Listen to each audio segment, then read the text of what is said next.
दोस्तों वेदांता लिमिटेड की बात करें तो कंपनी का डीमर्जर कंप्लीट हो चुका है।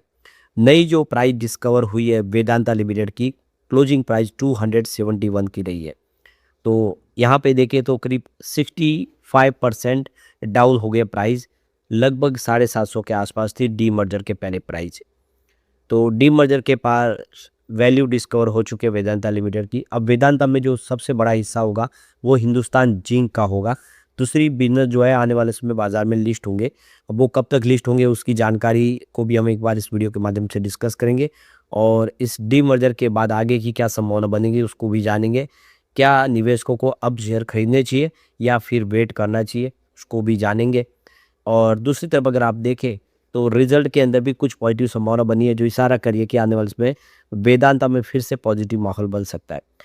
कब तक लिस्टिंग की संभावना बनेगी, क्या प्राइस होगी, उन सारी बातों को समझने की कोशिश करेंगे इस वीडियो के माध्यम से। लेकिन फ्रेंड्स उससे पहले अगर आप पहली बार हमारे चैनल पे आए तो चैनल को सब्सक्राइब कर दीजिए, एक बेल आइकॉन दबा दीजिए ताकि जब भी नया वीडियो बने पहला नोटिफिकेशन आपको मिले। वीडियो पसंद आए तो लाइक शेयर जरूर कीजिए। चलो फ्रेंड्स वीडियो स्टार्ट करते हैं। मैं हूं आपका दोस्त एस बी दवे और हमारे अपने चैनल ऑनलाइन कमाई में आपका बहुत बहुत स्वागत है। सबसे पहले वेदांता लिमिटेड के कारोबार की बात करें तो 271 पर आप देखें क्लोजिंग थी कल 501 पॉइंट की गिरावट के साथ, यानी 64.88% डाउन हुआ वेदांता लिमिटेड। तो डीमर्जर के बाद ये नई इसकी प्राइस देखने को मिली है। तो डीमर्जर के पहले परसों 773 पर क्लोजिंग देखने को मिली थी और उसी के हिसाब से जो प्राइस एडजस्ट हुई थी 290 पे शुरुआत हुई। काफ़ी अच्छी शुरुआत हुई थी। 291 का हाई भी बना। फिर उसके बाद एक दो बाजार में गिरावट का माहौल और प्राइस एडजस्ट होने की वजह से ये 268 के आसपास आ गया, जो इसका एक लो बना 268 का। अब आप देख सकते हो कि 800 का ये पूरा आका सेट था, लेकिन अब ये 5 टुकड़ों में बढ़ चुका है। एक जो कंपनी है वो वेदांता है जिसकी प्राइस 270 के आसपास है। बाकी 4 कंपनियां और बाजार में लिस्ट होनी है। अगर उस हिसाब से देखें तो निवेशकों को जो करंट प्राइस है उससे ज़्यादा फायदा होने की उम्मीद है। तो ये देख सकते हो कि गुरुवार को बाजार खुलने के बाद ही निवेशक वेदांता के शेयर प्राइस देखकर चौंक गए।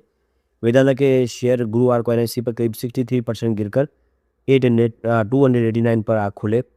तो ये देख सकते हो कि 29 अप्रैल को 773 की क्लोजिंग थी और 289 रुपये की आप देखें क्लोजिंग देख के उनके किसी को भी हैरानी होगी। तो ये देखो बीएससी पर 62% गिरकर 290 पर ओपन हुआ था। तो बीएससी और एनएसई दोनों एक्सचेंज पर गुरुवार को वेदांता शेयर के लिए स्पेशल प्री ओपन सेशन रखा गया था। तो ये शेयरों में गिरावट नहीं आई बल्कि शेयर जो एक्स डीमर्जर पर ट्रेड करे थे। डीमर्जर के बाद प्राइस एडजस्टमेंट वजह से देखे तो वेदांता के शेयर एनएसई पर 289 पर खुले। कंपनी के शेयर गुरुवार को 271 पर क्लोज हुए थे, आप देखें गिरावट के साथ। कई निवेशकों ने गुरुवार की तेज गिरावट को देखते हुए वेदांता के शेयर खरीदे। कंपनी के शेयर खरीदने का मन भी बना रहे। ऐसे में सवाल उठता है कि क्या उन्हें डीमर्जर का फ़ायदा मिलेगा, यानी वेदांता के एक शेयर के बदले उनको 4 शेयर मिलेंगे। ऐसे लोगों के मन में अभी भी सवाल निकल के आ रहे हैं। तो वेदांता लिमिटेड के डीमर्जर की रिकॉर्ड डेट 1 मई 2026 यानी आज की थी, लेकिन 1 मई को आप देखें महाराष्ट्र डे की वजह से बाजार क्लोज था। इस वजह से 30 अप्रैल को ही एक्स डीमर्जर पर ट्रेड करना था स्टॉक। ऐसे में जिन निवेशकों ने 30 अप्रैल को वेदांता के शेयर खरीदे होंगे उन्हें डीमर्जर का फ़ायदा नहीं मिलेगा। अगर आपने शेयर खरीद लिया अगर 30 अप्रैल को तो आपको डीमर्जर का बेनिफिट नहीं मिलेगा। वैसे 30 अप्रैल को अगर आपने शेयर खरीदे भी होंगे तो आपने वेदांता की प्राइस से खरीदे होंगे जो ऑलरेडी डीमर्जर की प्राइस थी। उसमें एक्स्ट्रा प्राइस का तो आपने कोई उसमें आपका योगदान है ही नहीं। तो फिलहाल आप देख सकते हो कि जिसने भी 30 अप्रैल को शेयर खरीदेंगे उनको 1 शेयर के बदले 4 शेयर नहीं मिलेंगे, ये क्लियर है। डीमर्जर का फ़ायदा केवल उन्हीं को शेयरधारकों को मिलेगा जिनके डीमैट अकाउंट में 29 अप्रैल को बाजार होने के पहले कंपनी के स्टॉक थे, और आगे जो वेदांता के शेयर खरीदेंगे उनको भी डीमर्जर का फ़ायदा नहीं मिलेगा। अब यह है कि अगर आप शेयर खरीदते तो आपको सिर्फ वेदांता के शेयर मिलेंगे और उसी का आपको बेनिफिट मिलेगा। बाकी कंपनियों के अंदर हिस्सेदारी अब आपको नहीं मिलेगी। जब बाजार में वो लिस्ट होंगे तब चाहे तो आप उनकी प्राइस जो होगी उसके हिसाब से खरीदारी कर सकते हैं, लेकिन अभी वो मौका आपके पास नहीं है कि हर कंपनी में आप हिस्सेदारी रखें, वो भी वेदांता के माध्यम से। तो वेदांता के शेयरों की गिरावट का बड़ा हिस्सा मुख्य रूप से डीमर्जर के चलते प्राइस एडजस्टमेंट है। ये गिरावट इसलिए क्योंकि निवेशक कंपनी के 4 प्रमुख business aluminium, power, oil, gas और स्टील को अलग अलग कंपनियों में बांटने के बाद बचे हुए हिस्से के रूप में ही बदलाव की प्रतिक्रिया दे रहे हैं। यानी जो बिजनेस है अभी बाजार में जो है वो सिर्फ वेदांता का है, इसमें पावर बिजनेस वगैरह नहीं है। तो ये अब जो प्राइस है वो सिर्फ वेदांता की प्राइस है। इसके बचे हुए बिजनेस की वैल्यू जिसके मुख्य हिस्सेदारी हिंदुस्तान जिंक की है। तो हिंदुस्तान जिंक अब फिलहाल वेदांता के शेयर जो अंदर ही है, और अभी जो ट्रेड कर रहा है वेदांता उसमें हिंदुस्तान जिंक के अंदर 60% की हिस्सेदारी है।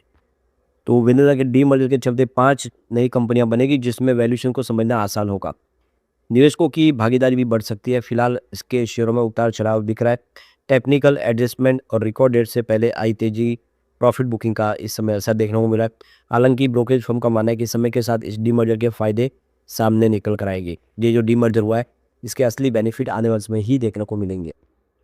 तो ब्रोकरेज फर्म वेदांता की रीस्ट्रक्चरिंग को लेकर पॉजिटिव है और उनका मानना है कि मीडियम टर्म में वैल्यू अनलॉकिंग की संभावना है।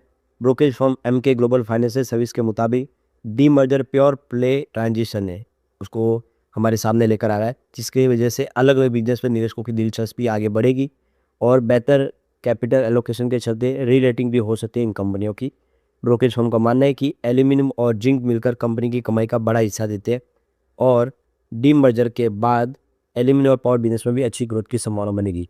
अभी तक सारी कंपनियां एक ही अम्ब्रेला के तहत थी जिससे उनका असली ताकत देखने को नहीं मिला था, लेकिन अब हर कंपनी अपने हिसाब से निर्णय लेगी और अपने बिजनेस को आगे बढ़ा पाएगी। तो सभी कंपनियों के अंदर वो पोटेंशियल है कि आने वाले समय एक बड़ी वेदांता जैसी कंपनी बन सके। तो एनालिस्ट के मुताबिक खास बात है कि बैलेंस शीट डिसिप्लिन के हिसाब से डीमर्जर किया गया है, जिसमें कर्ज को अलग अलग बिजनेस के कैश फ्लो के अनुसार बांटा गया है। ऑयल एंड गैस और ऑयल एंड स्टील बिजनेस लगभग कर्ज मुक्त रहने की उम्मीद है, जबकि अन्य सेगमेंट में कर्ज उनकी कमाई की क्षमता के हिसाब से रहेगा।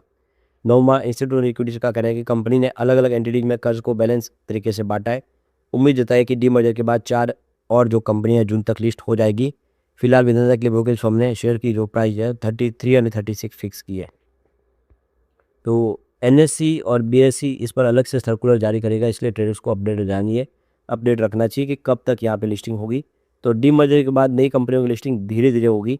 उम्मीद है कि 4 से 8 सप्ताह के अंदर सभी नई कंपनियों बाजार में आ जाएगी, यानी जून 2026 तक प्रोसेस पूरा कंप्लीट हो जाएगा और ये देखो शेयर आपको दिखने लगेंगे डीमैट में और आप इसमें ट्रेडिंग कर पाएंगे। तो अभी आपको 1 से लेकर 2 महीने तक का इंतज़ार अभी भी करना होगा, यानी जून में ये प्रोसेस कंप्लीट हो जाएगा। ऐसा लग रहा है कि लिस्टिंग की डेट हमारे सामने जून तक कंप्लीट हो जाएगी। जून हमारे सामने डेट होगी जिसमें सारी कंपनियां लिस्ट होगी और उसमें आपको बेनिफिट मिल जाएगा निवेश करने का। तो वेदांता का डीमर्जर ऐसा है जैसे एक बड़ी कंपनी को कई छोटे हिस्सों में बांट दिया जाए। शुरुआत में थोड़ी कन्फ्यूजन उतार चढ़ाव रहेगा, लेकिन लंबे समय में इसमें हर बिजनेस को अपनी अलग पहचान वैल्यू मिलने की उम्मीद है।